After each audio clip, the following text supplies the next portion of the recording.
بسم الله الرحمن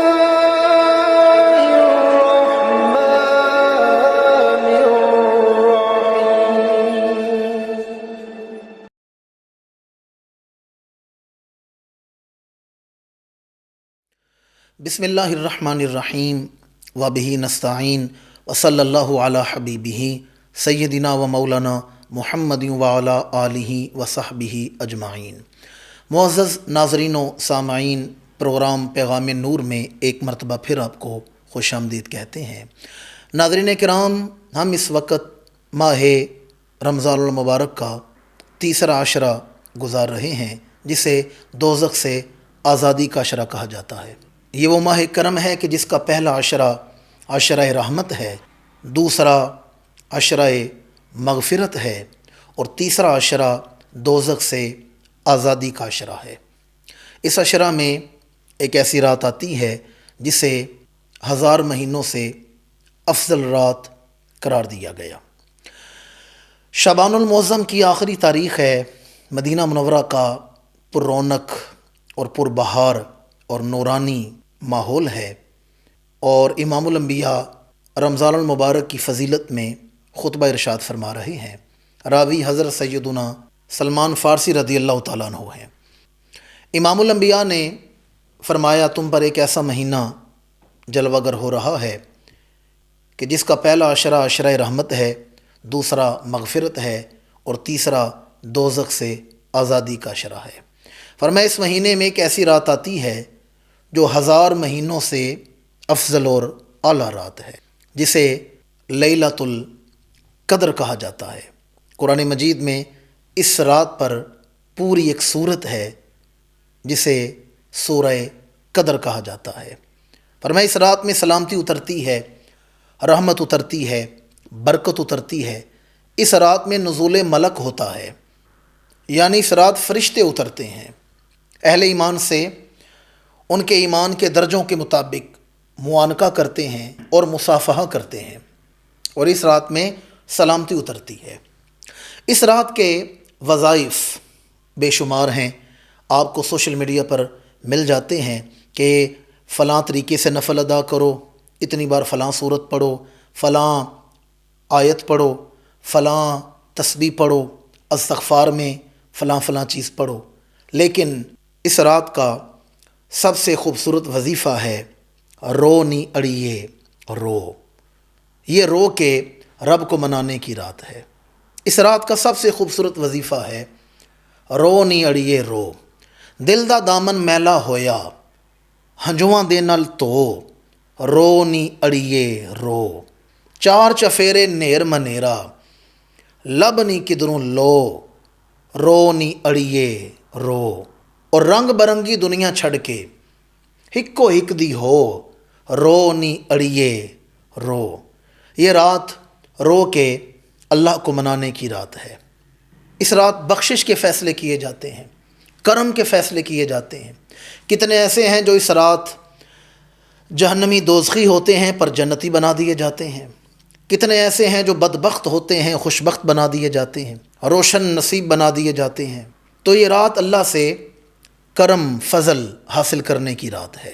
یہ رات اللہ کی بارگاہ میں توبہ کی رات ہے، اپنے گناہوں پر شرمندہ ہونے کی رات ہے، مغفرت طلب کرنے کی رات ہے، اور اس بارگاہ سے مانگنے کی رات ہے جو اگر کوئی شرمندہ ہو کر آ جائے نہ صرف مغفرت عطا کرتا ہے بلکہ اللہ اس پر بڑے کرم کے فیصلے فرما دیتا ہے، اپنی شان کے مطابق عطا کرتا ہے. نہ صرف مغفرت عطا کرتا ہے مانگنے والوں کو، بلکہ اللہ تعالیٰ بے شمار اجر و ثواب بھی عطا فرماتا ہے. قرآن مجید سورہ ملک کی آیت نمبر 12 میں اللہ رب العزت نے ارشاد فرمایا، ان الذین یخشون ربہم بالغیب لہم مغفرۃ و اجر کبیر. فرمایا بے شک وہ لوگ جو اپنے رب سے ڈرتے ہیں بغیر دیکھے، یخشون ربہم جن کے دل میں خشیت الہی ہے، جو ڈرتے ہیں، ربہم اپنے رب سے، اپنے پالنے والے سے، بالغیبی اور بغیر دیکھے ڈرتے ہیں. انہوں نے رب کو دیکھا نہیں پر انہیں یقین ہے کوئی میرا پالنے والا ہے جو مجھے رزق عطا فرماتا ہے، کوئی میرا خالق و مالک ہے. فرمایا جو بغیر دیکھے اپنے رب سے ڈرنے والے ہیں، لہم مغفرہ، اللہ انہیں مغفرت کا نور عطا فرما دیتا ہے۔ جو بغیر دیکھے ڈر جاتے ہیں نا، اللہ انہیں مغفرت کا نور عطا فرما دیتا ہے۔ آگے فرمایا وَأَجْرٌ کبیر، اور اللہ خالی انہیں مغفرت نہیں عطا فرماتا بلکہ انہیں بڑا اجر عطا فرماتا ہے۔ قرآن مجید کی آیت میں کبیر کا لفظ آیا ہے، بڑا اجر عطا کیا جاتا ہے۔ تفسیر کبیر میں ہے اور تفسیر خازن میں ہے کہ یہاں ان لوگوں کے بارے میں فرمایا گیا کہ جو اللہ سے ڈر کے توبہ کر لیں، اللہ کے خوف سے اللہ کی بارگاہ میں رجوع کر لیں، توبہ کر لیں، اللہ نہ صرف ان کے گناہ بخشتا ہے بلکہ اجر کبیر یہ ہے کہ اللہ تعالیٰ انہیں جنت عطا فرماتا ہے۔ اللہ انہیں جنت عطا فرما دیتا ہے جو ڈر کے اللہ کی بارگاہ کی طرف رجوع کرتے ہیں۔ حدیث مبارکہ ہے کہ اللہ کی بارگاہ میں وہ پانی بڑا قیمتی ہے جو اللہ کے خوف کے باعث آنکھوں سے جاری ہوتا ہے۔ جو آنکھوں سے آنسو اللہ کے خوف میں جاری ہو جائیں، اور حدیث مبارکہ جب اللہ کے خوف سے وجود پہ کپ کپی طاری ہو، اس لمحے جو دعا مانگو اللہ قبول فرما لیتے ہیں۔ مختلف اوقات ہیں جن میں قبولیت کے حوالے سے ہمیں الفاظ ملتے ہیں۔ بارش کے وقت دعا مانگیں، یا جب اللہ کے خوف سے وجود پہ کپ کپی طاری ہو اس وقت دعا مانگیں، اللہ فوراً قبول فرما لیتا ہے۔ تو جو اللہ کے خوف میں آنکھوں سے آنسو بہیں، اللہ کو بڑے قیمتی ہیں، اللہ کو بڑے پیارے ہیں۔ اقبال فرماتے ہیں موتی سمجھ کے شان کریمی نے چن لیے، قطرے جو تھے میرے عرق کے انفعال کے۔ اقبال کہتے ہیں میں نے تو آنکھوں سے گناہوں کا شرمندگی کا پانی بہایا تھا، آنسو بہائے تھے، پر قربان جائیں اللہ نے موتیوں جیسا مل لگا دیا ہے، موتیوں والا اللہ نے مل لگا دیا ہے۔ علامہ اسماعیل حقی رحمۃ اللہ تعالی علیہ نے اس آیت کی تفسیر میں لکھا ہے کہ امام الانبیاء جب تہجد ادا فرماتے تو رسول اکرم صلی اللہ علیہ وآلہ وسلم اس طرح اللہ کی خشیت میں، اللہ کی محبت میں روتے تھے کہ سینے اقدس سے اس طرح آواز آتی تھی جیسے ہڈیاں آپس میں رگڑ کھا رہی ہیں، جیسے ہنڈیا کے ابلنے کی آواز آتی ہے۔ آپ تصور کریں ہنڈیا ابل رہی ہو نا، اوپر ڈھکن رکھا ہو تو بھاپ کی وجہ سے ہنڈیا ابلتی ہے تو کیسی آواز آتی ہے۔ سینے اطہر و انور سے یوں آواز آتی تھی، یوں حضور، حالانکہ امام الانبیاء معصوم ہیں، اور یہ وہ ہیں جن کے ساتھ مقام محمود کا وعدہ ہے، یہ وہ ہیں جو بڑے بڑے گناہگاروں کی شفاعت کریں گے۔ فرمایا شفاعتی لاہل الکبائر من امتی، میری امت میں جو کبیرہ گناہ، صغیرہ نہیں، اس حدیث میں کبائر کا لفظ ہے، کبیرہ گناہ کرنے والے ہیں، اور یہ حدیث روز اقدس کے ساتھ دروازے پر لکھی ہوئی ہے، شفاعتی لاہل الکبائر من امتی، میری امت میں جو کبیرہ گناہ، بڑے بڑے گناہ کرنے والے ہیں، میں ان کی بھی شفاعت کروں گا۔ کبیرہ گناہ کرنے والوں کی، یہ تو خود کبیرہ گناہوں کے شافع ہیں، یہ شافع روز محشر ہیں، شافع یوم النشور ہیں، پر اللہ کے خوف میں رو رہے ہیں، اور یوں روتے ہیں کہ سینے اقدس و انور سے ہنڈیا کے ابلنے جیسی آواز آتی ہے، یوں اللہ کی بارگاہ میں روتے ہیں، گڑ گڑاتے ہیں، لجاجت کے ساتھ، عاجزی کے ساتھ، انکساری کے ساتھ اللہ کی بارگاہ میں روتے ہیں۔ بلکہ شعب الایمان کی حدیث ہے، ایک دن جبریل امین حضور کی بارگاہ میں آئے اور آ کے رو رہے ہیں۔ امام الانبیاء نے فرمایا جبریل کیوں رو رہے ہو؟ عرض کہ یا رسول اللہ، جب سے اللہ تعالیٰ نے جہنم کو بنایا ہے میری آنکھیں اس کے خوف سے آنے والے آنسوؤں سے ہمیشہ تر ہی رہی ہیں، ہمیشہ میرے دل میں اس کا خوف رہا ہے کہیں اللہ مجھے دوزخ میں نہ گرا دے۔ حالانکہ سید الملائکہ ہیں، امام الملائکہ ہیں، بیت المعمور کے مصلی کے امام ہیں، اور وحی الہی کے امین ہیں، اللہ کا پیغام لے کر آنے والے ہیں، مقربین میں ہیں، پر ڈرتے ہیں اللہ کی بارگاہ سے۔ تو مجھے بتائیں جہاں جبریل اللہ کی بارگاہ میں ڈریں، جہنم کا خوف کھائیں، تو پھر ہمیں اللہ کی بارگاہ سے کتنا ڈرنا چاہیے، ہمیں کتنا ڈرنا چاہیے۔ فرمایا اللہم مغفرۃ و اجر کبیر، جو ڈرنے والے ہیں اللہ ان کے سارے گناہ بخش دیتا ہے۔ اور یہاں بڑی قابل توجہ بات ہے، پہلے فرمایا اللہم مغفرہ، دو انعام اس آیت میں، ذرا آیت کے الفاظ پر توجہ کریں۔ ان الذین یخشون ربہم، بے شک جو اپنے رب سے ڈرتے ہیں، بالغیبی، بغیر دیکھے، لہم مغفرہ، اللہ ان کے گناہ بخش دیتا ہے، اللہ انہیں مغفرت عطا کرتا ہے۔ یہ بہت بڑا انعام ہے کہ اللہ کسی کے گناہ بخش دے۔ آگے فرمایا وَأَجْرٌ کبیر، لفظ کبیر آیا ہے، اجر کبیر، اللہ نے ان کے لیے بڑا اجر تیار رکھا ہے، بڑا اجر ہے۔ آپ تصور کریں بندہ اللہ کی بارگاہ میں آیا ہے 10 سال 20 سال 50 سال کے گناہ لے کر، اور ڈر گئے اللہ سے، توبہ کر لی، شب قدر توبہ نصیب ہو گئی، تو اللہ نے کتنا کرم کیا ہے، پچھلے گناہ بھی بخش دیے ہیں، انہیں اجر بھی عطا کر دیا ہے، پچھلے گناہ بھی بخش دیے ہیں اور اسے اجر بھی عطا کر دیا ہے۔ اللہ خالی گناہ بخش دینا یہی اللہ کا بہت بڑا انعام ہے، اللہ گناہ بخش دینا یہی اللہ کا بہت بڑا انعام ہے۔ یہاں تو اللہ اجر بھی عطا کر رہا ہے، اجر بھی عطا کر رہا ہے۔ اس پر ایک دو حدیثیں سماعت کریں اس معنی اور مفہوم کی تشریح پر کہ اللہ نے خالی گناہ بخشے نہیں ہیں، اللہ نے بطور اجر بھی اسے عطا کیا ہے، اسے اجر بھی عطا کیا ہے۔ یہ حدیث متفق علیہ ہے، یعنی بخاری شریف میں بھی ہے، مسلم شریف میں بھی ہے، اور اس کے علاوہ الترغیب والترہیب میں یہ حدیث مبارکہ ہے۔ حضرت عبداللہ بن عباس رضی اللہ تعالیٰ عنہما آپ اس کے راوی ہیں۔ آپ فرماتے ہیں امام الانبیاء نے فرمایا کہ اللہ تعالیٰ نے نیکیاں اور برائیاں لکھ دی ہیں، یعنی اللہ نے نیکیاں اور برائیوں کو واضح کر دیا، لکھ دیا کہ یہ والے کام اچھے ہیں، نیکی ہیں، یہ والے کام برے ہیں، برائی ہیں۔ نیکی اور بدی اللہ نے لکھ دیے۔ ایک حدیث مبارکہ میں امام الانبیاء نے فرمایا کہ اللہ تعالیٰ نے کائنات بنانے سے 50,000 سال پہلے مخلوقات کی تقدیر کو جمع کر دیا تھا، جو تقدیر ہے اللہ نے اسے جمع کر دیا ہے، اور قرآن مجید میں اس کتاب کا ذکر ہے۔ تو فرمایا اللہ تعالیٰ نے واضح کر دی ہیں، یہ نیکیاں ہیں، یہ برائیاں ہیں، یہ اچھے کام ہیں، یہ برے کام ہیں، یہ اجر والے ہیں، یہ عذاب والے ہیں، یہ اللہ نے واضح کر دی ہیں۔ تو امام الانبیاء نے فرمایا اللہ نے نیکیاں اور برائیاں لکھ دی ہیں، یعنی واضح کر دی ہیں۔ اور اگر کوئی بندہ بری چیزوں میں سے کوئی برا کام کرنے کا ارادہ کرے، جھوٹ بولنے کا، غیبت کرنے کا، بدنگاہی کرنے کا، بے حیائی کا منظر دیکھنے کا، یا کوئی بھی برا کام کرنے کا ارادہ کرے، فرمایا اگر وہ ارادہ کرے اور اللہ کی وجہ سے کام نہ کرے، یعنی کہ اللہ کا خوف آ جائے، یعنی وہ کام نہ کر سکے، برا کام نہ کر سکے، اللہ پھر بھی اسے ایک نیکی جتنا اجر عطا فرما دیتا ہے۔ توجہ کریں، وہاں نیکی کا ارادہ کیا ایک نیکی کا اجر، یہاں گناہ کا ارادہ کر کے گناہ نہیں کر سکا پھر بھی ایک نیکی کا اجر عطا کیا ہی جاتا ہے۔ اور حدیث کے الفاظ ہیں کتب اللہ لہ عندہ حسنۃ کاملہ، گناہ کرنے کا ارادہ کیا ہے لیکن گناہ کر نہیں سکا تو اللہ تعالیٰ اسے کامل نیکی کا اجر عطا فرماتا ہے۔ حسنۃ کاملہ، کامل نیکی، یعنی اس نے کامل نیکی کی ہے کہ گناہ کا ارادہ کر کے اس نے گناہ نہیں کیا۔ اور اگر وہ بندہ گناہ کا ارادہ کر کے گناہ کر لے تو پھر کیا ہوتا ہے؟ تو فرمایا اس کے نام اعمال میں صرف ایک گناہ لکھا جاتا ہے، صرف ایک برائی لکھی جاتی ہے۔ اگر برائی کا ارادہ کرے اور نہ کر سکے تو ایک نیکی ہے، اور اگر برا کام کرے تو صرف ایک گناہ لکھا جاتا ہے۔ میرا خیال آپ کو فرق سمجھ آ گیا ہوگا کہ ایک نیکی ہے، ایک بدی ہے۔ نیکی کا ارادہ کیا ہے، کر نہیں سکا، ایک نیکی کا اجر عطا کر دیا گیا، اور اگر نیکی کر لی تو 10 سے 700 گنا تک اجر عطا کیا جاتا ہے۔ ادھر ہے برے کام، کوئی برے کام کا ارادہ کیا ہے لیکن کیا نہیں، اللہ اسے ایک کامل نیکی کا اجر عطا کرے گا، اور اگر برا کام کر لیا تو پھر ایک ہی گناہ شمار کیا جائے گا۔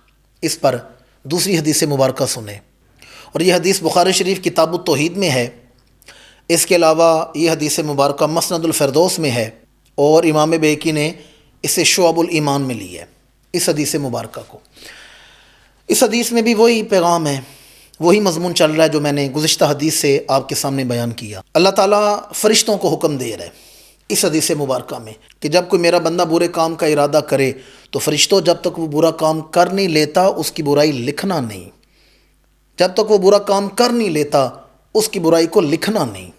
اور اگر وہ برا کام چھوڑ دے، ارادہ کر لیا ہے کہ میں نے برا کام کرنا ہے، لیکن فرمایا میری وجہ سے، حدیث کے الفاظ ہیں میری وجہ سے وہ برا کام نہیں کرتا، تو فرمایا اس کے لیے کامل نیکی لکھنی ہے۔ اگر میری وجہ سے وہ کام نہیں کر رہا، میرے خوف کی وجہ سے، میرے ڈر کی وجہ سے، میری محبت میں وہ برا کام نہیں کرتا تو اس کے لیے پھر ایک نیکی لکھنی ہے، اور اگر وہ برے کام پر عمل کرے تو پھر ایک ہی گناہ لکھنا ہے، ایک ہی گناہ لکھنا ہے۔ اور آگے فرمایا اگر کوئی میرا بندہ نیکی کا کام کرے تو جیسے وہ نیکی کا ارادہ کرے ایک نیکی اس کے نام اعمال میں لکھ دینا، اگرچہ وہ کسی وجہ سے نیکی نہ بھی کر سکے، ایک نیکی کا ثواب اس کے نامہ اعمال میں لکھ دینا۔ اور اگر وہ نیکی کر لے تو گزشتہ حدیث کی طرح اس میں بھی الفاظ ہیں 10 سے 700 گنا تک اس کے نامہ اعمال میں اجر لکھ دیا جائے گا۔ یعنی بندہ 2 نفل پڑھے نا تو وہاں لکھا جائے گا اس نے 1400 تک نفل پڑھے ہیں۔ جیسے میں نے عرض کیا اس کی خشوع و خضوع کے حوالے سے ہی پھر 10 سے 700 گنا تک اجر عطا کیا جاتا ہے۔ تو فرمایا لہم مغفرۃ و اجر کبیر، سورہ ملک آیت نمبر 12۔ فرمایا جو اللہ سے ڈر جائے نا، اللہ نے خالی گناہ ہی نہیں بخشے، اللہ انہیں اجر کبیر بھی عطا فرماتا ہے۔ کیسا کریم ہے، اپنے مجرموں کو صرف بخش ہی نہیں رہا بلکہ انہیں اجر کبیر بھی عطا کیا جا رہا ہے۔ یہ رات اللہ سے رحمت حاصل کرنے کی رات ہے۔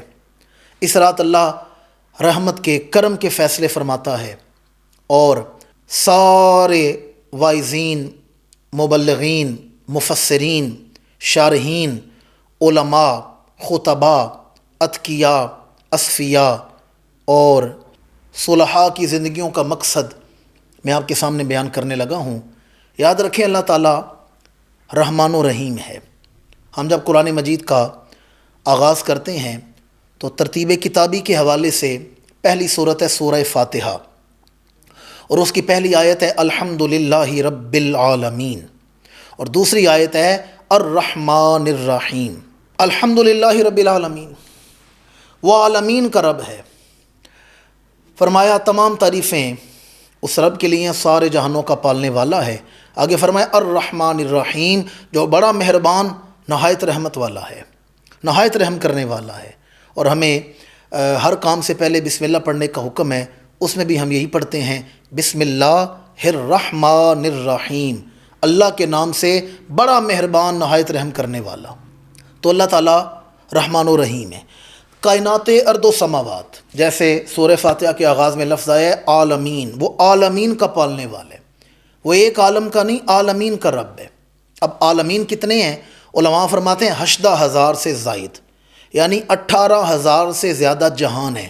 یہ عالم ناسوت ہے جس میں ہم زندگی گزار رہے ہیں، پھر عالم جبروت ہے، عالم ملکوت ہے، عالم ہاہوت ہے، عالم لاہوت ہے، بے شمار جہان ہے۔ اور تمام جہانوں میں کوئی ایک سیکنڈ کا، لمحے کا، کروڑواں حصہ ایسا نہیں کہ جب اللہ کی رحمت نہ برس رہی ہو۔ کائنات کے ذرے ذرے پر اللہ کی رحمت برس رہی ہے، ہر چیز پر اللہ کی رحمت برس رہی ہے۔ تو تمام مبلغین، مفسرین، شارحین، علماء، خطباء، اصفیاء، یہ صوفیاء کی تعلیمات، مبلغین کی تعلیمات، واعظین کی تعلیمات، اور شریعت کا جو حاصل ہے، مقصد ہے، پیش نظر ہے، وہ کیا ہے کہ اللہ تعالیٰ رحمان الرحیم ہے اور عالمین میں اس کی رحمت برس رہی ہے۔ تو اپنے آپ کو وہاں جانے سے بچانا ہے جہاں اللہ کی رحمت نہیں برس رہی، وہاں جانے سے اپنے آپ کو بچانا جہاں اللہ کی رحمت نہیں برس رہی، اور وہ صرف ایک مقام ہے تمام عالمین میں، صرف ایک مقام ہے جہاں اللہ کی رحمت نہیں برستی، اسے جہنم کہا جاتا ہے، اسے دوزخ کہا جاتا ہے۔ دوزخ میں اللہ کی رحمت نہیں ہوگی، وہاں اللہ کی شان جباریت و قہاریت کا اظہار ہوگا۔ تو تمام صوفیاء کی تعلیم بھی یہی ہے، تمام علماء دین کی، مبلغین کی، علماء ربانیین کی، واعظین کی، خطباء کی اور ائمہ کی، یعنی اسلام کی تعلیم یہ ہے کہ اپنے آپ کو وہاں جانے سے بچانا ہے جہاں اللہ کی رحمت نہیں ہوگی، اور اسے جہنم کہا جاتا ہے، دوزخ کہا جاتا ہے۔ اپنے آپ کو وہاں جانے سے روکنا، وہاں جانے سے بچنا جہاں اللہ کی رحمت نہیں ہوگی، وہاں جانے سے اپنے آپ کو بچانا۔ اللہ کریم رحمان و رحیم ہے تو اس کی رحمت کے حصار میں رہنا، کہیں اپنے آپ کو دوزخ میں نہ لے جانا جہاں اللہ کی رحمت نہیں ہوگی۔ اللہ کریم رحمان و رحیم ہے، ہر وقت اس کی رحمت برس رہی ہے۔ اس پر حدیث مبارکہ سنیں، یہ حدیث بخاری شریف میں ہے، کتاب التوحید میں، مسلم شریف میں ہے، اور اسے جناب امام ترمذی نے بھی بیان کی ہے۔ حضرت جناب ابو ہریرہ رضی اللہ تعالیٰ عنہ سے مروی حدیث ہے، ان ابی ہریرہ رضی اللہ تعالیٰ عنہ ان النبی صلی اللہ علیہ وآلہ وسلم قال لما خلق اللہ الخلق کتب فی کتابہ وہو یکتب علی نفسہ وہو وضع عندہ علی العرش ان رحمتی تغلب غضبی او کما قال علیہ الصلاۃ والسلام۔ حضرت ابو ہریرہ فرماتے ہیں امام الانبیاء نے فرمایا جب اللہ تعالیٰ مخلوق کو تخلیق فرما رہا تھا، لما خلق اللہ الخلق، جب اللہ مخلوق کو تخلیق فرما رہا تھا تو اللہ تعالیٰ نے ایک اصول بنایا، ایک اصول وضع کیا، اور وہ اصول کیا تھا؟ فرمایا اللہ نے اس اصول کو اپنے پاس رقم بھی کی ہے، جمع بھی کی ہے، یعنی لکھا بھی ہے۔ کاتب فی کتابہ، ابھی کچھ دیر پہلے بھی میں نے کتاب کا ذکر کیا ہے جسے تقدیروں والی کتاب کہتے ہیں، قرآن مجید میں اسے ام الکتاب کہا گیا ہے۔ اللہ تعالیٰ فرماتا ہے یمحو اللہ ما یشاء و یثبت وعندہ ام الکتاب، اللہ جسے چاہتا ہے مٹا دیتا ہے، یمحو اللہ جسے چاہتا ہے مٹا دیتے ہیں، و یثبت جسے چاہتا ہے ثابت بھی رکھتا ہے، قائم بھی رکھتا ہے، جسے چاہے مٹا دے جسے چاہے ثابت رکھے۔ وعندہ ام الکتاب، اور وہ ام الکتاب ہے نا جو کتاب کی ماں ہے، وہ ام الکتاب وہ اللہ کے پاس ہے، عندہ اس کے پاس ہے۔ تو اس حدیث مبارکہ میں جو متفق علیہ حدیث ہے، اس حدیث مبارکہ میں اللہ کے رسول نے فرمایا لما خلق اللہ الخلق، جب اللہ نے مخلوق کو تخلیق فرمایا تو ایک اصول وضع کیا، کتب فی کتاب ہی، جسے اپنی کتاب میں جمع کیا ہے، اس میں لکھا ہے۔ آگے فرمایا وَهُوَ يَكْتُبُ عَلَى نَفْسِهِ، جسے اللہ نے اپنے اوپر لازم کر لیا ہے، یعنی اللہ نے اپنے ساتھ وعدہ کر لیا ہے، اللہ نے اپنے ساتھ اس اصول کا وعدہ کر لیا ہے کہ یہ کام میں نے کرنا ہی کرنا ہے، اللہ نے اپنے ساتھ وعدہ کر لیا ہے۔ اور آگے فرمایا وَهُوَ وَضْعٌ عِندَهُ عَلَى الْعَرْشِ، اللہ نے اسے اپنے عرش پر آویزاں بھی فرما دیا ہے، آویزاں کر دیا گیا ہے۔ دیکھیں، ہم دفتر بنائیں یا تعلیمات کے ادارے ہوں، تعلیمی ادارے ہوں، وہاں جا کر دیکھیں تو اصول، قواعد و ضوابط لکھے ہوتے ہیں، بھئی یہ اوپننگ ٹائم ہے، یہ کلوزنگ ٹائم ہے، یہ نماز کا وقفے کا ٹائم ہے، یہ فلاں ہے، تاکہ یاد دہانی رہے۔ اب ہم تو یہ چیزیں اس لیے کرتے ہیں کہ ہم بھول جاتے ہیں، تو اللہ تو نسیان سے پاک ہے، اللہ کی تو یہ شان نہیں، پر اللہ نے کتنا کرم فرمایا ہے، اللہ نے اسے اپنے اوپر لازم بھی کر لیا ہے، اور اللہ نے اسے اپنے عرش پر آویزاں بھی فرما دیا ہے۔ عرش پر یہ تحریر لکھی ہوئی ہے، اور وہ کیا ہے؟ ان رحمتی تغلب غضبی، ہمیشہ ہمیشہ میری رحمت میرے غضب پر غالب آیا کرے گی، میری جو رحمت ہے میرے غضب پر غالب آیا کرے گی۔ ان رحمتی تغلب غضبی، اگر کبھی میری رحمت اور میرا غضب آمنے سامنے آئیں، میرا غضب ہار جائے گا، میری رحمت جیت جائے گی۔ اگر میرا غضب اور میری رحمت آمنے سامنے آئیں تو غضب ہار جائے گا، رحمت جیت جائے گی۔ تغلب غضبی، ہمیشہ ہمیشہ کے لیے میری رحمت میرے غضب پر غالب آیا کرے گی۔ اب میں آپ کے سامنے مسلم شریف سے، ترمذی شریف سے اور مصنف ابن شیبہ سے اللہ کریم کا ایک خطبہ پڑھنے لگا ہوں، اللہ کریم کا خطبہ سنانے لگا ہوں۔ ویسے یہ چونکہ طویل حدیث ہے تو اس لیے میں عربی متن نہیں پڑھ رہا، میں صرف ترجمے پر اکتفا کرنے لگا ہوں کہ اللہ تعالیٰ نے خود اپنی شانوں کا اظہار فرمایا ہے، اور مخلوقات سے متعلق اپنی شانوں کا اللہ نے خود اظہار فرمایا ہے، اس لیے میں نے کہا یہ اللہ کریم کا خطبہ ہے، ذرا وہ سماعت کریں۔ حضرت ابو ذر غفاری رضی اللہ تعالیٰ عنہ اس کے راوی ہیں، فرماتے امام الانبیاء نے فرمایا کہ اللہ نے اس بات کو ارشاد فرمایا ہے کہ اے میرے بندو، میں نے اپنے اوپر ظلم حرام کیا ہوا ہے۔ اللہ نے اپنے ساتھ وعدہ کیا ہوا ہے کہ ظلم نہیں کرنا، یاد رکھیں اللہ ظالم نہیں۔ ہمارے ہاں کی دفعہ لوگ بے دھیانی میں جملہ بول دیتے ہیں کہ جی ظلم خدا دا، استغفر اللہ العظیم، نقل کفر نباشد، الیاذ باللہ تعالی۔ کہتے ہیں جی فلاں واقعہ ہوا ہے، وہ جی ظلم خدا دا، یہ نہیں کہنا چاہیے۔ ہاں آپ یہ کہہ سکتے ہیں غضب خدا دا، بھئی کسی نے کوئی ایسا کام کیا کہ اللہ کا غضب اترا ہے، اللہ ظالم نہیں، رحمان و رحیم ہے، اللہ ظالم نہیں ہے۔ تو فرمایا اے میرے بندو، میں نے اپنے اوپر ظلم حرام کیا ہوا ہے، لہٰذا تم بھی اپنے اوپر ظلم حرام کر لو اور ایک دوسرے پر ظلم نہ کیا کرو۔ اس سے اللہ نے منع فرمایا ہے کہ میں نے اپنے اوپر ظلم حرام کیا ہے، تم بھی اپنے اوپر ظلم حرام کرو اور ایک دوسرے پر ظلم نہ کیا کرو۔ فرمایا میرے بندو تم سب گمراہ ہو سوائے اس کے جسے میں ہدایت دوں، سو تم اس سے ہدایت طلب کرو، میں تمہیں ہدایت دوں گا۔ جسے اللہ ہدایت نہ دے وہ گمراہ ہے۔ اللہ کا شکر ادا کریں اگر بندہ ہدایت پر ہے تو گویا اللہ نے اسے ہدایت عطا فرما رکھی ہے۔ فرمایا تم سب گمراہ ہو سوائے اس کے جسے میں نے ہدایت دی ہے، لہٰذا مجھ سے ہدایت طلب کرو، میں ہدایت عطا کرنے والا ہوں۔ پھر فرمایا تم سب بھوکے ہو جاؤ سوائے اس کے جسے میں کھلاؤں، لہٰذا تم مجھ سے کھانا طلب کرو، میں تمہیں کھانا عطا کروں گا۔ اللہ رزق روک لے تو لوگ بھوکے مر جائیں، فصلیں اگر خراب تباہ ہو جائیں، ملکوں کی اکانومی تباہ ہو جائے، لوگ فاقوں سے مر جاتے ہیں۔ تو فرمایا تم سب بھوکے ہو سوائے اس کے جسے میں رزق عطا کروں، سوائے اسے جسے میں کھلاؤں، لہٰذا مجھ سے کھانا طلب کرو، میں تمہیں کھانا عطا کروں گا۔ آگے فرمایا تم سب بے لباس ہو سوائے اسے جسے میں لباس عطا کروں، سو تم مجھ سے لباس مانگو، میں تمہیں لباس عطا کروں گا۔ سب بے لباس ہو سوائے اس کے جسے میں لباس عطا کروں، مجھ سے لباس مانگو، میں تمہیں لباس عطا کروں گا۔ آگے فرمایا میرے بندو تم دن رات گناہ کرتے ہو اور میں تمہارے گناہ بخشتا ہوں، لہٰذا مجھ سے گناہوں کی بخشش مانگو، میں تمہیں بخشش عطا کروں گا۔ کتنا بڑا سچ ہے، کتنی بڑی حقیقت ہے۔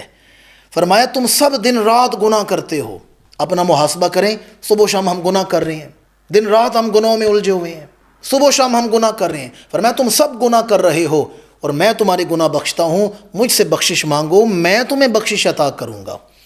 آگے فرمایا میرے بندو، تم کسی نقصان کے مالک نہیں کہ مجھے نقصان پہنچا سکو، اور تم کسی نفع کے مالک نہیں کہ مجھے نفع دے سکو۔ نقصان دینے والا بھی اللہ ہے، نفع عطا کرنے والا بھی اللہ ہے۔ اللہ کو کون نقصان پہنچائے؟ اللہ کو کون نفع پہنچائے؟ فرمایا تم کسی نقصان کے مالک نہیں کہ مجھے نقصان پہنچا سکو، تم کسی نفع کے مالک نہیں جو مجھے نفع دے سکو۔ اور فرمایا میرے بندو، تمہارے اول اور تمہارے آخر، یعنی تمام انسانیت، تمہارے اول اور تمہارے آخر، تمہارے انسان اور تمہارے جن، سارے متقی پرہیزگار ہو جائیں۔ توجہ کا طالب ہوں، تمہارے اول، تمہارے آخر، تمہارے انسان، جن و انس، تم سارے متقی اور پرہیزگار بن جاؤ تو میری بادشاہت میں کچھ اضافہ نہیں کر سکتے۔ کہ تم عبادت کرو گے تو اللہ کی بادشاہت میں اضافہ ہوگا، تم عبادت کرو تو اللہ کے بادشاہت میں اضافہ ہو جاؤ گا، اللہ کی شانوں میں اضافہ کر سکو گے؟ نہیں، اس کی شانیں ازلی ابدی ہیں، ہمیشہ کے لیے ہیں۔ تو ہم عبادت کریں، ہم متقی پرہیزگار سارے بن جائیں نا، اللہ کی شان میں ذرے کا کروڑواں حصہ بھی اضافہ نہیں کر سکتے۔ اور فرمایا میرے بندو، تمہارے اول اور آخر، تمام جن و انس اس انسان کی طرح ہو جائیں جو تم میں سب سے بدکار آدمی ہے۔ یہ حدیث مبارک ہے، اللہ کا خطبہ ہے۔ فرمایا تمہارے اول آخر انسان اور جن سارے اس انسان کی طرح ہو جائیں جو تم میں سب سے بدکار آدمی ہے، تو فرمایا تم میرا ذرے کے برابر بھی نقصان نہیں کر سکتے۔ سارے فاسق و فاجر ہو جائیں، سارے گناہ گار ہو جائیں، سارے مصر شیطان بھی بن جائیں، اللہ کی شان میں ذرے کے کروڑویں حصے کے برابر بھی فرق نہیں ڈالا جا سکتا۔ وہ عزت و شان والا ہمیشہ ہے، ہمیشہ رہے گا۔ آگے فرمایا میرے بندو، تمہارے اول، تمہارے آخر، تمام جن و انس، یہ جملہ حدیث میں بار بار آیا ہے، تمہارے اول، تمہارے آخر، تمام جن و انس سارے اکٹھے ہو جائیں نا، اکٹھے ہو کر مجھ سے سوال کریں، میں ہر انسان کی سنوں گا۔ یہ اللہ کی شان ہے، یہ اللہ کی قدرت ہے کہ سارے انسان، تمام انسانیت، اول آخر، یہ حدیث کے الفاظ ہیں، اول و آخر کے تمام انسان، تمام جنات، سارے مل کر ایک ہی وقت میں سارے مانگنا شروع کریں، اللہ جدا جدا جدا جدا سب کی سنے گا، سب کی میرا رب سنے گا۔ یہ ہے اللہ کی شان۔ ہمیں لوگ تانا دیتے ہیں اہل سنت اللہ کی شان نہیں بیان کرتے، 2.5 3 گھنٹے محفلیں کرتے ہیں اور توحید پر بات نہیں کرتے۔ سنیں، یہ ہے اللہ کی شان۔ فرمایا سارے مل کر نا مجھ سے مانگیں تو میں ایک ایک کی سنوں گا، ایک ایک کی میں سب کی سنوں گا، اور میں سب کا سوال پورا کروں نا، حدیث میں ہے سب کا سوال پورا کروں تو میرے خزانوں میں اتنی کمی بھی نہیں ہوتی جیسے کسی سوئی کو سمندر میں ڈبو کر نکالا جائے۔ آپ تصور کریں، سوئی کا کونا جہاں سے سوئی چبھتی ہے وہ سمندر میں ڈبوئیں، باہر نکالیں، کتنا سارا پانی لگتا ہے۔ پر میں تمہارے اول آخر سارے مل کر مجھ سے اس طرح بھی مانگیں کہ میں ہر کسی کی سن کے ہر کسی کو عطا کروں تو میرے خزانوں میں اتنی کمی بھی نہیں ہوتی جیسے سوئی کا کونا، سوئی کی نوک سمندر میں ڈبو کے نکالی جاتی ہے۔ اتنا بھی فرق میرے خزانوں میں نہیں پڑتا۔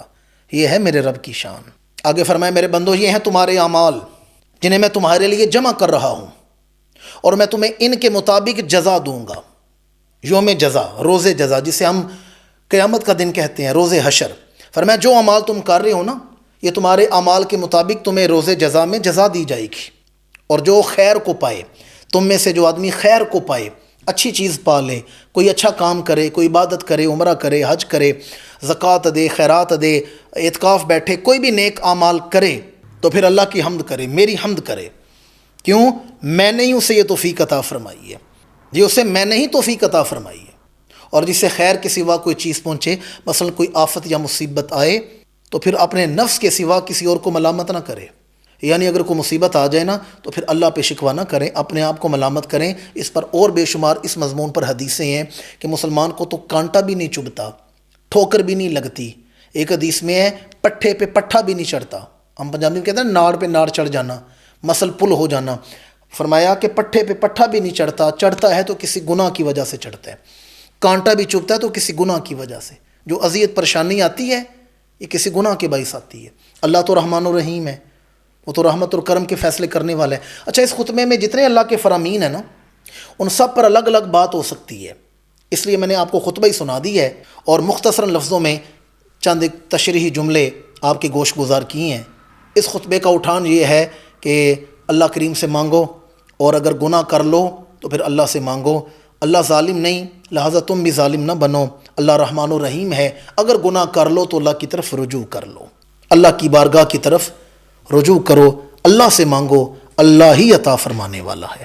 ناظرین کرام، چونکہ شب قدر بخشش اور مغفرت کی رات ہے، تو اب میں آپ کے سامنے چند ایک حدیثیں وہ بیان کرنے لگا ہوں جس میں اللہ تعالیٰ کی بارگاہ سے گناہ بخشے جانے اور مغفرت عطا کرنے کا بیان ہے۔ اب جو حدیث سنانے لگا ہوں وہ حدیث مسلم شریف کتاب التوبہ میں ہے، صحیح ابن حبان میں ہے، مستدرک للحاکم میں ہے، اور مسند امام احمد بن حنبل میں وہ حدیث ہے، اور مسند ابو یعلا میں حدیث ہے۔ حضرت ابو ہریرہ راوی ہیں، فرماتے ہیں امام الانبیاء نے فرمایا جب کوئی بندہ گناہ کرتا ہے نا اور اللہ کی بارگاہ میں رجوع کرتا ہے تو اللہ فرماتا ہے اسے یقین ہے کہ اس کا کوئی رب ہے جو اس کے گناہ بخشے گا۔ اسے یقین ہے نا کہ اس نے مجھے دیکھا نہیں، کوئی پردہ غیب میں ہے جو میری بات سنے گا، جو میری صدا سنے گا، جو مجھے معاف بھی کرے گا۔ تو اللہ فرماتا ہے جیسے وہ دعا مانگتا ہے میں اس کا گناہ بخش دیتا ہوں، میں بخش دیتا ہوں۔ بندہ دوبارہ گناہ کرتا ہے، دوبارہ اللہ کی بارگاہ میں آتا ہے، اللہ فرماتا ہے اسے یقین ہے کہ اس کا کوئی رب ہے جو اس کے گناہ بخشے گا، تو اللہ دوبارہ اس کو گناہ بخش دیتے ہیں۔ حدیث میں تیسری بار، یعنی بار بار بھی بندہ توبہ کرنے کے لیے آتا ہے، اللہ کا در توبہ کھلا ہوا ہی پاتا ہے، رحمان کی رحمت کے دروازے کھلے ہوئے پاتا ہے۔ بندہ بس معافی مانگتا رہتا ہے، اللہ بخشتا رہتا ہے۔ بندہ معافی مانگ رہا ہے، اللہ گناہ بخشتا جا رہا ہے۔ اور ترمذی شریف کی حدیث ہے، جناب ابو ہریرہ راوی ہیں، قیامت کے دن اللہ تعالیٰ دو بندوں کو دوزخ میں ڈالے گا، اکٹھا دوزخ میں ڈالے جائیں گے، دونوں گناہ گار ہوں گے، اللہ دونوں کو دوزخ میں ڈالے گا، تو دونوں دوزخ میں چیخیں گے، بلند آواز سے چیخیں گے۔ اللہ فرمائے گا فرشتوں نے باہر لے کے آؤ، دونوں کو اللہ کی بارگاہ میں حاضر کیا جائے گا۔ اللہ فرمائے گا کیوں اتنا چیخ رہے تھے، کیوں چیخ رہے تھے؟ تو دونوں عرض کریں گے پروردگار تاکہ تو ہم پر رحم کرے، تو ہم پر رحم فرمائے، اس لیے ہم چیخ رہے تھے۔ اللہ فرمائے گا تم پر یہی رحمت ہے کہ تم لوگ دوزخ میں جاؤ۔ بڑا ذومانی جملہ ہے، تم پر یہی رحمت ہے تم دوزخ میں جاؤ۔ ایک فوراً چھلانگ لگا دے گا، ایک فوراً چھلانگ لگا دے گا۔ جیسے ہی وہ آگ میں گرے گا تو آگ اس پر سرد بھی ہو جائے گی اور سلامتی والی بن جائے گی۔ جس رب نے ابراہیم علیہ السلام کے لیے آگ کو ٹھنڈا اور سلامتی والا کیا، اس بندہ مومن کے لیے بھی آگ کو سرد اور سلامتی والا بنا دیا جائے گا۔ چلو ایک تو آگ سرد ہوگی، اللہ دوسرے سے پوچھے گا تو نے چھلانگ کیوں نہیں لگائی؟ تو بھی اپنے ساتھی کی طرح فوراً چھلانگ لگاتا، تو نے چھلانگ کیوں نہیں لگائی؟ وہ بندہ عرض کرے گا پروردگار مجھے یقین تھا کہ تو دوزخ میں سے نکال کے دوبارہ دوزخ میں نہیں ڈالے گا۔ جب تو نے ہمیں دوزخ سے نکالا تو میرے دل میں ایک امید پیدا ہوئی، میں امیدوار رحمت تھا کہ شاید اللہ نے بخش دیا ہے، تو مجھے دل میں یقین ہو گیا کہ اب میرا رب اس امید پر پورا اترے گا، مجھے دوزخ میں نہیں ڈالے گا۔ اللہ فرمائے گا دونوں کو ہی جنت میں بھیج دیا جائے، دونوں امیدوار رحمت ہوں گے، دونوں کو جنت میں بھیج دیا جائے گا۔ ایک تو فوراً اللہ کا حکم پورا کرے گا اور دوسرا یہ امید رکھے گا کہ پروردگار دوزخ سے نکال کے دوبارہ نہیں ڈالے گا، اللہ دونوں کو ہی جنت کا راہی بنا دے گا، دونوں کو جنت عطا کر دی جائے گی۔ بخاری شریف، مسند امام احمد بن حنبل، صحیح ابن حبان، المعجم الکبیر میں امام طبرانی نے بیان کیا، حضرت ابو سعید خدری رضی اللہ تعالیٰ عنہ اس کے راوی ہیں۔ امام الانبیاء نے پہلی امتوں کا حوال بیان کیا، فرمایا ایک ایسا آدمی تھا جسے اللہ نے بڑی دولت عطا کی تھی، بڑا دولت مند تھا، بڑی دولت عطا کی، اور نیکی کا کام کوئی نہیں کرتا تھا۔ جب اس کی موت کا وقت آیا تو ساری اولاد کو بلا لیا، اپنے بیٹوں کو اپنے پاس بلا لیا، سارے بیٹے حاضر ہیں۔ کہنے لگا میرے بچوں یہ بتاؤ تمہارا باپ کیسا ہے، تمہارا باپ کیسا تھا تمہارے ساتھ؟ سب نے کہا بڑا اچھا باپ تھا، ہمارے متعلق تو بڑا اچھا تھا، ہمارے لیے محنت کرتا تھا، ہمیں پرآسائش زندگی دی، ہمارے لیے بڑا اچھا باپ تھا۔ اس نے کہا میرے بچوں تمہارے لیے تو میں اچھا تھا پر اپنے لیے کچھ نہیں کر سکا، ساری زندگی میں کوئی نیکی کا کام نہیں کر سکا، دولت کمانے میں لگا رہا، دولت ہی جمع کرتا رہا، نیکی کا کوئی کام نہ کر سکا۔ اب میری موت کا وقت آیا ہے تو مجھے احساس ہوا میں نے دنیا کی دولت تو کما لی، آخرت کی دولت نہیں کما سکا۔ دنیا میں تو میں نے بڑی دولت کما لی، آخرت میں نہیں کما سکا۔ میرے بچوں جب میری موت آ جائے تو میرے وجود کو جلا کے راکھ بنا دینا، میرے وجود کو جلا دینا، راکھ بنا دینا، اور جس دن تیز ہوا چلے نا اس راکھ کو لے کر جا کے سمندر میں ڈال دینا۔ ایک حدیث میں ہے اڑا دینا، میں اللہ کی بارگاہ میں جانے کے قابل نہیں، یہیں میری راکھ اڑا دینا۔ جب اس کی موت آئی تو اس کے بچوں نے اسی طرح کیا۔ یہ حدیث ہے جو میں آپ کو سنا رہا ہوں، اس کے بچوں نے اسی طرح کیا، اور بعد میں اللہ نے اس کی راکھ کو حکم دیا، راکھ جمع ہوئی۔ اس راکھ جمع ہوئی تو اللہ نے اس سے کلام کیا، فرمایا تو نے یہ کام کیوں کیا ہے، کیوں یہ وصیت کی، کیوں اپنے آپ کو آگ لگوائی، کیوں راکھ بنا کے اڑا دی گئی؟ وہ بندہ عرض کرے گا پروردگار تیرے خوف کی وجہ سے میں ڈر گیا تھا، میرے دل میں تیرا خوف آ گیا تھا کہ کس طرح تجھے جواب دوں گا، ساری زندگی نیکی کا کام تو کیا نہیں، میں ڈر گیا تھا کیسے تیری بارگاہ میں جواب پیش کروں گا۔ حدیث مبارکہ میں جب اس نے اللہ سے خوف، اللہ کے ڈر کا ذکر کیا ہے تو اللہ نے فوراً اسے اپنی آغوش رحمت میں لے لیا ہے، اللہ نے اپنے رحمت کے پردوں میں اسے ڈال لیا ہے، فوراً آغوش رحمت میں لے لیا ہے۔ اس سے پتہ چلا جس کے دل میں اللہ کا خوف پیدا ہو جائے، دل میں اللہ کا ڈر پیدا ہو جائے، اللہ اسے آغوش رحمت میں لے لیتا ہے۔ اللہ پچھلی زندگی نہیں دیکھتا، آغوش رحمت میں لے لیتا ہے۔ ناظرین کرام، مختلف احادیث، مختلف پہلو میں نے آپ کے سامنے اللہ کی رحمت کے اور اللہ کریم کی بارگاہ سے بخشش اور مغفرت کے بیان کیے۔ قرآن مجید اور احادیث مبارکہ کی روشنی میں اس رات کو جو شب قدر ہے اسے ضائع نہیں کرنا چاہیے، اس لیے اللہ تو ویسے رحمان و رحیم ہے، اور اس رات اللہ کرم اور فضل کے فیصلے فرمانے والا ہے، اور ہم تو ہیں ہی اس کے محبوب کے امتی، ہمیں تو بخشش کے بہانے اس نے عطا کر دی ہیں، ایسی راتیں اس نے عطا کر دی ہیں، ہم تو ہیں ہی اس کے محبوب کے امتی، ہم تو اس کے پیارے محبوب کے امتی ہیں، اور ہمارے لیے اللہ نے بڑے کرم کے فیصلے کیے ہوئے ہیں، بڑے فضل کے۔ آخر میں ایک دو حدیثیں اس پہلو سے میں بیان کر کے آج کے مضمون کو سمیٹا جائے گا۔ اب جو حدیث سنانے لگا ہوں یہ حدیث بخاری شریف میں ہے، مسلم شریف میں ہے، مسند امام احمد بن حنبل میں ہے، اور اسے ابن کثیر نے بھی اپنی تفسیر میں لیا ہے۔ اب جو حدیث سنانے لگا ہوں، سہل بن سعد اس حدیث کے راوی ہیں۔ آپ فرماتے امام الانبیاء نے فرمایا لَيَدْخُلُنَّ الْجَنَّةَ مِنْ أُمَّتِي 70,000 أو 700,000 شَكَّ فِي أَحَدِهِمَا مُتَمَاسِكِينَ آخِذٌ بَعْضُهُمْ بِبَعْضٍ حَتَّى يَدْخُلَ أَوَّلُهُمْ وَآخِرُهُمْ الْجَنَّةَ وَوُجُوهُهُمْ عَلَى ضَوْءِ الْقَمَرِ لَيْلَةَ الْبَدْرِ۔ امام الانبیاء نے فرمایا میری امت کے 70,000 یا 7,00,000 افراد بغیر حساب و کتاب کے جنت میں داخل ہوں گے۔ راوی کو عدد میں سے کسی ایک کا شک ہے کہ 70,000 یا 7,00,000، فرمایا یہ بغیر حساب کے جنت میں داخل ہوں گے، اور ایک دوسرے کو تھامے ہوں گے، ایک دوسرے کو پکڑے ہوں گے، بغیر حساب میں جنت کی طرف جنتی جا رہے ہیں 70,000 یا 7,00,000، اور ایک دوسرے کو تھامے ہوں گے۔ فرمایا حتیٰ کہ ان کا جو پہلا ہوگا نا ان میں سے وہ بھی جنت میں چلا جائے گا، آخری 70,000 یا 7,00,000 میں جو آخری ہوگا وہ بھی جنت میں جائے گا، اور فرمایا ان کے چہرے 14ویں کے چاند کی طرح چمکتے ہوں گے۔ علی ضوء القمر لیلۃ البدر، بدر کہتے ہیں 14ویں کے چاند کو، 14ویں کے چاند کی طرح ان کے چہرے چمکتے ہوں گے۔ اس انداز میں وہ جنت میں جائیں گے اور بلا حساب جائیں گے۔ کیوں جائیں گے؟ فرمایا میری امت ہوگی، اللہ میری وجہ سے بلا حسابی جنت عطا فرمائے گا۔ پھر بخاری شریف کتاب الرقاق کی حدیث ہے، عبداللہ بن عباس اس کے راوی ہیں۔ امام الانبیاء نے فرمایا مجھ پر سابقہ پہلی امتیں پیش کی گئیں تو میں نے کیا دیکھا، کوئی نبی کسی گروہ کے ساتھ جا رہا ہے، کسی نبی کے ساتھ چند امتی ہیں، کسی کے ساتھ 5 ہیں، کسی کے ساتھ 10 ہیں، اور کوئی نبی اکیلا ہی جا رہا ہے، کسی کے ساتھ کچھ تعداد ہے، کسی کے ساتھ کچھ ہے، کوئی نبی اکیلا ہی جا رہا ہے۔ پھر فرمایا میں نے ایک بہت بڑا جمع غفیر دیکھا، بہت بڑا گروہ، بہت بڑا جمع غفیر دیکھا۔ تو میں نے پوچھا جبریل کیا یہ میری امت ہے؟ عرض کیا نہیں یا رسول اللہ صلی اللہ علیہ وسلم، بلکہ یا رسول اللہ آپ ذرا آسمان کے کناروں کی طرف دیکھیں۔ فرمایا میں نے وہاں دیکھا تو وہاں بہت بڑا اجتماع تھا، بڑی کثیر امت تھی، بہت بڑی امت تھی۔ عرض کہ یا رسول اللہ یہ آپ کی امت ہے، یہ آپ کی امت ہے، اور یا رسول اللہ ان میں سے پہلے 70,000 بلا حسابی جنت کی طرف جائیں گے، 70,000 بلا حساب جنت میں جائیں گے۔ امام الانبیاء نے وجہ پوچھی تو جبریل نے وجہ بھی بیان کی ہے کہ یا رسول اللہ یہ جھاڑ پھونک نہیں کرواتے تھے، غیر شرعی جو جھاڑ پھونک ہے نا وہ نہیں کرواتے تھے، اور یہ داغ لگوا کے علاج نہیں کرواتے تھے۔ بعض ایسی بیماریاں کہ جسم کو جلایا جاتا ہے، داغ لگوائے جاتے ہیں، یہ وہ نہیں کرتے تھے، یہ بدشگونی نہیں کرتے تھے، یہ اللہ تعالیٰ پر کامل توکل کرتے تھے، اس لیے بلا حساب جنت کی طرف جا رہے ہیں۔ حضرت عکاشہ جب حضوری حدیث بیان کر رہے ہیں سامنے بیٹھے ہوئے تھے، عکاشہ کھڑے ہوئے، یا رسول اللہ دعا فرمائیں اللہ مجھے ان میں شامل فرمائے، فرمایا عکاشہ تو ان میں شامل ہو گیا ہے۔ عکاشہ نے عرض کیا یا رسول اللہ مجھے بھی اس میں شامل کریں، دعا فرما دیں۔ امام الانبیاء نے فرمایا عکاشہ تو ان میں شامل ہو گیا ہے۔ تو وہ جو بلا حساب ہی جنت میں جائیں گے۔ اور مسند امام احمد بن حنبل میں ہے اور تفسیر ابن کثیر میں اس حدیث پاک کو لیا گیا، حضرت حذیفہ بن یمان فرماتی ہیں ایک دن امام الانبیاء سارا دن ہم سے اوجل رہے، ہماری ملاقات نہیں ہوئی۔